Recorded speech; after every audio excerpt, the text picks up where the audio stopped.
दोस्तों नमस्कार, स्वागत है आपका यूट्यूब चैनल एबीटेक में। इस वीडियो में हम बात करेंगे कई सारी महत्वपूर्ण अपडेट्स के बारे में जो कि सामने स्क्रीन पर आप लोग देख सकते हैं। सबसे पहले यहाँ पर अपडेट लोक सेवा आयोग से 4 विज्ञापनों के बारे में। इसी महीने फरवरी में 4 विज्ञापन जारी होने हैं। तो कौन कौन से विज्ञापन है इसको देखेंगे, साथ में पीसीएस को लेकर के 38,000 शिक्षक भर्तियों को लेकर के और भी कई सारी बड़ी अपडेट्स हैं इस वीडियो में कवर करेंगे। सबसे पहले जो भी अभ्यर्थी केवीएस की तैयारी करते हैं उनके लिए महत्वपूर्ण सूचना। आज इस वीडियो में हम लोग बात करने वाले हैं केवीएस पीआरटी 2023 एग्जाम के लिए बेस्ट बुक के बारे में, जो कि चच्चू पब्लिकेशन द्वारा जारी की गई है। ये एक स्टडी गाइड बुक है। केवीएस 2023 का जो भी लेटेस्ट पाठ्यक्रम है उस पाठ्यक्रम के अनुसार ये पुस्तक यहाँ पर लॉन्च की गई है। 2000 से ज्यादा वैकल्पिक प्रश्न इसमें आपको मिल जाएंगे। 100% न्यू सिलेबस पर आधारित ये पुस्तक है। इसमें सभी चैप्टर्स के टॉपिक्स को पॉइंट वाइज और डिटेल से बारीकी से समझाया गया है। चैप्टर के अंत में इंपॉर्टेंट क्वेश्चंस भी दिए गए, उनकी व्याख्या भी दी गई है। केवीएस पीआरटी के अलावा भी इनके अलग अलग एग्जाम की बहुत सारी बुक्स आती हैं। ये सभी बुक्स आपको ऑनलाइन साइट अमेजन, फ्लिपकार्ट या नजदीकी बुक स्टॉल पर आपको मिल जाएंगी। ऑनलाइन बाय करने के लिंक वीडियो के डिस्क्रिप्शन बॉक्स में दिए गए, एक बार चेकआउट जरूर करें। अब दोस्तों हम लोग वीडियो में बढ़ते हैं आगे और सबसे पहले देखते हैं पीसीएस की अपडेट। दोस्तों यहाँ पर आप लोग नोटिस देख सकते हैं, लोक सेवा आयोग की तरफ से आज 1 फरवरी को जारी की गई है। और यहाँ पर देखिए बताया गया है कि कौन कौन से विज्ञापन कब जारी होंगे। तो सबसे पहले नंबर पर ही यहाँ पर देखिए बताया गया है पीसीएस के बारे में। और टोटल 3 विभागों से नोटिफिकेशन यहाँ पर देखो आने हैं। ठीक है, आयुष विभाग में कई सारे अलग अलग पदों पर नोटिफिकेशन जारी होगा और चिकित्सा शिक्षण प्रशिक्षण विभाग में भी नोटिफिकेशन आना है। शुरुआत करते हैं पीसीएस से।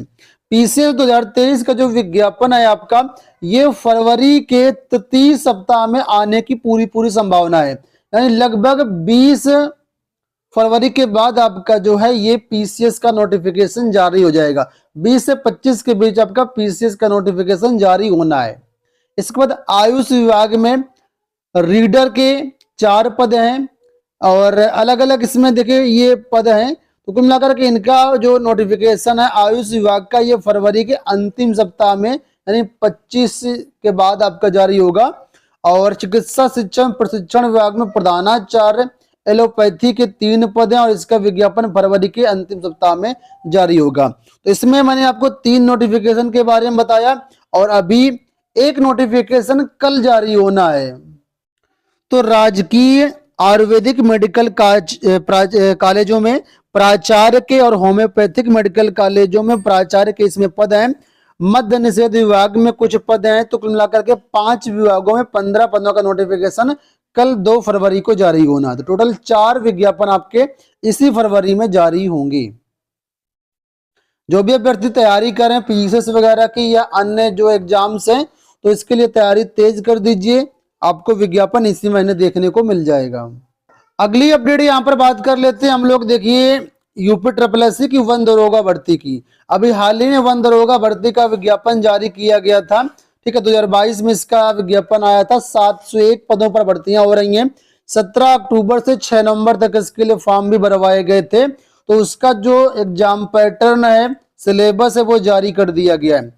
यहाँ पर तारीख आप लोग 28 जनवरी की देख पा रहे होंगे, लेकिन पीईटी प्रोग्राम जारी होने के कारण ये जो नोटिस है आज जारी हुई है ऑफिशियल वेबसाइट पर। ठीक है, और यहाँ पर देखिए जो परीक्षा होगी कैसे होगी इसके बारे में बताया गया है कि लिखित परीक्षा 1 पाली में करवाई जाएगी। प्रश्न इसमें 100 रहेंगे, 2 घंटे का समय मिलेगा।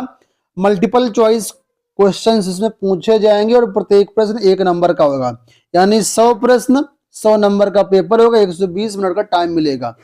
ठीक है, और इसमें जो है नेगेटिव मार्किंग का भी प्रावधान रहेगा। 25% की नेगेटिव मार्किंग रहेगी, यानी 1/4 की नेगेटिव मार्किंग रहेगी। अब इसमें क्या क्या पूछा जाएगा, तो कुल मिलाकर के यहाँ पर आपसे 19 विषय पूछे जाएंगे। अब यहाँ पर पाठ्यक्रम डिटेल से दिया गया है, हालांकि बहुत ज्यादा डिटेल से नहीं है। National forest policy, national wildlife action, national park and bird sanctuaries, ये सारी चीजें जो टॉपिक यहाँ पर दिए गए, यहाँ पे एक बार देख लो, इसका स्क्रीनशॉट ले लो, ऑफिशियल वेबसाइट से भी डाउनलोड कर सकते हो। ये चीजें यहाँ पर आपसे पूछी जाएंगी फॉरेस्ट इंस्पेक्टर की भर्ती में, 1 विभाग वाली भर्ती में। ठीक है, अब हम बात कर लेते हैं यहाँ पर आज के बजट को लेकर के। आप लोग जानते हैं आज यूनियन बजट पेश किया गया। तो यूनियन बजट में कई सारी महत्वपूर्ण चीजें युवाओं के लिए और बेरोजगारों के लिए निकल के आ रही हैं, जो अभ्यर्थी नौकरी तलाश रहे हैं उनके लिए। तो यहाँ पर आप लोग अगर बजट देखे होंगे तो आपको मालूम होगा यहाँ पर सरकार ने 7 प्राथमिकताओं पर जोर दिया। 7 प्राथमिकताओं पर पूरा बजट जो है केंद्रित है। उसमें से जो 6वीं प्राथमिकता है वो युवा शक्ति के बारे में यहाँ पर है। युवाओं के बारे में क्या क्या चीजें हैं उसका कुछ अंश मैं यहाँ पर आपको बता रहा हूँ, जो जो मेन चीजें हैं। सबसे पहली बात यहाँ पर देखिए, उन्होंने बताया है कि प्रधानमंत्री कौशल विकास योजना 4.0 लॉन्च की जाएगी और इसमें अलग अलग जो ऑन जॉब ट्रेनिंग है, उद्योग साझेदारी है और अन्य जो कई तरह के जो हाईटेक कोर्सेज वगैरह हो, जैसे कोडिंग हो गया, एआई हो गया, रोबोटिक्स हो गया, है ना, इन सभी चीजों पर फोकस किया जाएगा और आप लोगों को स्किल इसमें दी जाएगी। और अंतरराष्ट्रीय अवसरों के लिए कौशल प्रदान करते हुए अलग अलग राज्यों में 30 स्किल इंडिया इंटरनेशनल सेंटर भी स्थापित किए जाएंगे। तो ये युवाओं के लिए एक महत्वपूर्ण चीज है। दूसरी यहाँ पर स्किल इंडिया डिजिटल प्लेटफॉर्म की भी बात की गई है। और यहाँ पर देखिए एक महत्वपूर्ण बात जो मैं आपको बताना चाहता हूँ कि राष्ट्रीय प्रशिक्षुता प्रोत्साहन योजना भी लॉन्च की गई है और इसके अंतर्गत देखिए बताया गया है कि अखिल भारतीय राष्ट्रीय प्रशिक्षुता प्रोत्साहन योजना के अंतर्गत 3 वर्षों में 47 लाख युवाओं को वृत्तिका सहायता प्रदान करने के लिए डायरेक्ट बेनिफिट ट्रांसफर शुरू किया जाएगा। इसका मतलब ये है कि देश भर के 47 लाख युवाओं को यहाँ पर एक तरीके से आपको जिस तरह डीबीटी का पैसा मिलता है, सरकार की जो स्कीम होती है उसके अंतर्गत आपका पैसा आपके खाते में आता है, उसी तरीके से आपको वृत्तिका सहायता प्रदान करने के लिए आपको जो है यहाँ पर पैसे भेजे जाएंगे। 3 वर्षों में 47 लाख का यहाँ पर लक्ष्य जो है रखा गया इस बजट में। हो सकता है आने वाले टाइम पर इसका बजट जो है अगले साल फिर से बढ़ा दिया जाए। इसके साथ ही जो अभ्यर्थी नौकरी की तलाश कर रहे हैं उनके लिए यहाँ पर देखिए एकलव्य मॉडल स्कूलों में भर्तियां देखने को मिलेंगी। यहाँ पर देखिए बताया गया एकलव्य मॉडल आवासीय विद्यालय जो है, वर्तमान में जो अभी बहुत सारे विद्यालय हैं इनकी संख्या और जो बढ़ाई जाएगी।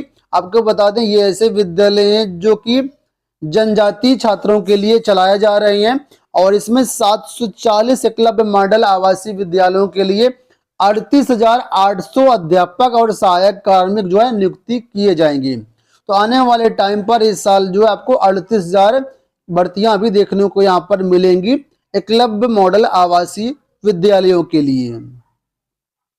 अब हम बात कर लेते हैं जो अभ्यर्थी यहाँ पर ऑलरेडी जॉब पा चुके हैं, जो ये लोग इनकम टैक्स के दायरे में, उनके बारे में काफी महत्वपूर्ण बातें अपडेट यहाँ पर निकल के आ रही है। आप लोग जानते होंगे 2014 में इनकम टैक्स में बदलाव किया गया था, उसके बाद 2016 में इंक्रीमेंट वगैरह भी लगा, वेतन आयोग आया, लेकिन उसके बाद से जो है इनकम टैक्स में छूट नहीं दी गई। फिलहाल इस वर्ष कुछ राहत दी गई है और नए टैक्स स्लैब भी यहाँ पर जारी किए गए हैं। तो यहाँ पर देखिए ये कहा गया है कि अब अगले मतलब इस फाइनेंशियल ईयर 2023-24 से इन टैक्स स्लैब के अनुसार यहाँ पर आपको आयकर पेमेंट करना होगा। 0 से 3 लाख रुपए तक कोई भी टैक्स नहीं देना होगा। अगर आपकी इनकम 3 लाख रुपए तक है तो कोई टैक्स नहीं है, ठीक है।